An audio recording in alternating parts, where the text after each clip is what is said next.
ನಮಸ್ಕಾರ ವೀಕ್ಷಕರೇ. ಸ್ಟಾರ್ ಸುವರ್ಣ ವಾಹಿನಿಯ ಗೌರಿ ಶಂಕರ ಸೀರಿಯಲ್ ಇವತ್ತು ಮನೆ ಮಾತಾಗಿದೆ. ಈ ಧಾರಾವಾಹಿಯಲ್ಲಿ ಗೌರಿ ಪಾತ್ರ ಮಾಡ್ತಾ ಇರೋ ದಿವ್ಯಾ ವಾಗುಕರ್. ಅಂದ್ರೆ ಆಕ್ಟಿಂಗ್ ಕರಿಯರ್ ಅನ್ನೋದು ದಿವ್ಯಾ ಅವರಿಗೆ ಸುಲಭವಾಗಿ ಸಿಗ್ಲಿಲ್ಲ. ತುಂಬಾ ಆಡಿಷನ್ಗಳು ಕೊಟ್ಮೇಲೆ ಇವರಿಗೆ ಸಿಕ್ಕಿದ್ದು ಮೊದಲ ದೊಡ್ಡ ಬ್ರೇಕ್ ಅಂದ್ರೆ ಕಲರ್ಸ್ ಕನ್ನಡದ ಮಾಂಗಲ್ಯಂ ತಂತು ನಾನಿನ. ಈ ಸೀರಿಯಲ್ ಅವರು ಶ್ರಾವಣಿ ಅನ್ನೋ ಪಾತ್ರ ಮಾಡಿ ಗಮನ ಸೆಳೆದ್ರು.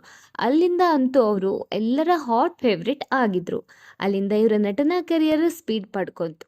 ಆಮೇಲೆ ಸ್ಟಾರ್ ಸುವರ್ಣದ ಮರಳಿ ಮನಸ್ಸಾಗಿದೆ ಸೀರಿಯಲ್ಲು ಇವರ ಲೈಫ್ನ ಬಿಗ್ ಟರ್ನ್ ಅಂತ ಹೇಳ್ಬೋದು. ಇದಾದ್ಮೇಲೆ ಅವರಿಗೆ ಸಿಕ್ಕಿದ್ದು ಗೌರಿ ಶಂಕರ. ಅದರಲ್ಲಿ ರೀಪ್ಲೇಸ್ ಪಾತ್ರ ಆದರೂ ಫಸ್ಟ್ ಇರೋರನ್ನ ಮರೆಯೋ ಥರ ಆಕ್ಟಿಂಗ್ ಮಾಡಿ ಇಷ್ಟ ಆಗಿದ್ದು ದಿವ್ಯಾ ಅವರು. ಇವಾಗ ದಿವ್ಯಾ ಅಂದ್ರೆ ಗೌರಿ, ಗೌರಿ ಅಂದ್ರೆ ದಿವ್ಯಾ ಅನ್ನುವಷ್ಟು ಜನ ಇವರನ್ನ ಪ್ರೀತಿಸ್ತಾರೆ. ಇನ್ನು ದಿವ್ಯಾ ಅವರ ವೈಯಕ್ತಿಕ ಇಷ್ಟಗಳ ಬಗ್ಗೆ ಹೇಳಬೇಕು ಅಂದ್ರೆ ಇವರು ಒಬ್ಬ ಬೈಕ್ ರೈಡರ್ ಅಂತೆ. ಹೌದು, ದಿವ್ಯಾ ಅವರಿಗೆ ಬೈಕ್ ಓಡಿಸೋದು ಅಂದ್ರೆ ಅಂತೂ ತುಂಬಾನೇ ಇಷ್ಟ.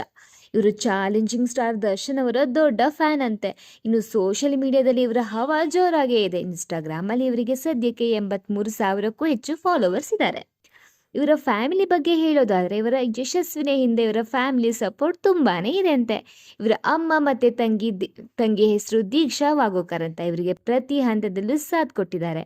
ಯಾವುದೇ ಬ್ಯಾಕ್ ಗ್ರೌಂಡ್ ಇಲ್ಲದೆ ಇವರು ಈ ಮಟ್ಟಕ್ಕೆ ಬೆಳೆದಿರೋದು ಅಂದ್ರೆ ಇವರ ಹಾರ್ಡ್ ವರ್ಕ್ ಅಂತಾನೆ ಹೇಳ್ಬಹುದು. ಇವರು ಎಜುಕೇಶನ್ಗೆ ಬರೋದಿದ್ರೆ ಬಿಕಾಮ್ ಓದಿದ್ದಾರೆ. ಓದಿನಲ್ಲಿ ಮುಂದಿದ್ರು ಇವರಿಗೆ ಚಿಕ್ಕ ವಯಸ್ಸಿನಿಂದಲೇ ನಟಿಯಾಗಬೇಕು ಅನ್ನೋ ಆಸೆ ಇತ್ತಂತೆ. ಇನ್ನು ಗೌರಿ ಅಂದ್ರೆ ಬರೀ ಸೀರೆ ಉಟ್ಕೊಂಡು ಸಾಫ್ಟ್ ಆಗಿರೋ ಹುಡುಗಿಯು ಅನ್ಕೋಬೇಡಿ. ರಿಯಲ್ ಲೈಫ್ನಲ್ಲಿ ಇವರು ಸಖತ್ ರಗಡ್. ಇವರ ಹತ್ರ ರಾಯಲ್ ಎನ್ಫೀಲ್ಡ್ ಬೈಕ್ ಇದೆ. ಬಿಡುವಿನ ವೇಳೆಯಲ್ಲಿ ಇವರು ಬೈಕ್ ರೈಡ್ ಮಾಡೋದನ್ನ ತುಂಬಾನೇ ಎಂಜಾಯ್ ಮಾಡ್ತಾರಂತೆ. ಅಷ್ಟೇ ಅಲ್ಲ, ಇತ್ತೀಚೆಗಷ್ಟೇ ಇವರು ಹೊಸ ಕಾರ್ ಕೂಡ ತಗೊಂಡಿದ್ದಾರೆ. ಇದು ಇವರ ಕಠಿಣ ಪರಿಶ್ರಮಕ್ಕೆ ಸಿಕ್ಕಿರೋ ಫಲನೆ ಅಂತ ಹೇಳ್ಬಹುದು. ಬಹಳ ಜನಕ್ಕೆ ಗೊತ್ತಿಲ್ಲದೆ ಇರೋ ವಿಷಯ ಏನಂದ್ರೆ ದಿವ್ಯಾ ಅವರಿಗೆ ಆವಾಗಲೇ ಬಿಗ್ ಬಾಸ್ ಇಂದ ಬುಲಾವ್ ಬಂದಿತ್ತಂತೆ. ಆದರೆ ಶೂಟಿಂಗ್ ಬ್ಯುಸಿ ಇರೋದ್ರಿಂದ ಹೋಗೋಕೆ ಆಗಿರಲಿಲ್ಲ. ಅವ್ರು ಏನಾದರೂ ಕರೆದ್ರೆ ಮತ್ತೆ ಪಕ್ಕ ಹೋಗ್ತೀನಿ ಅಂತ ಹೇಳಿದ್ದಾರೆ. ಹಾಗೆ ಇವರಿಗೆ ಒಂದೆರಡು ಕ್ರಶ್ ಆಗಿದೆ ಅಂತೆ. ಆದರೆ ಸದ್ಯಕ್ಕಂತೂ ಇವರು ಪಕ್ಕ ಸಿಂಗಲ್ ಅಂತ ಹೇಳಿದ್ದಾರೆ. ಅವರು ಹುಟ್ಟಿ ಬೆಳೆದಿದ್ದೆಲ್ಲ ಬೆಂಗಳೂರಲ್ಲೇ ಆದರೂ ಅವರ ನೇಟಿವ್ ಬೆಳಗಾವಿ ಅಂತೆ. ಇವರು ಸಖತ್ತಾಗಿ ಬೆಳಗಾವಿ ಭಾಷೆ ಕೂಡ ಮಾತಾಡ್ತಾರಂತೆ. ಈ ವಿಡಿಯೋನ ಬೆಳಗಾವಿಯಿಂದ ಯಾರಾದರೂ ನೋಡ್ತಾ ಇದ್ರೆ ದಯವಿಟ್ಟು ಕಮೆಂಟ್ ಮಾಡಿ.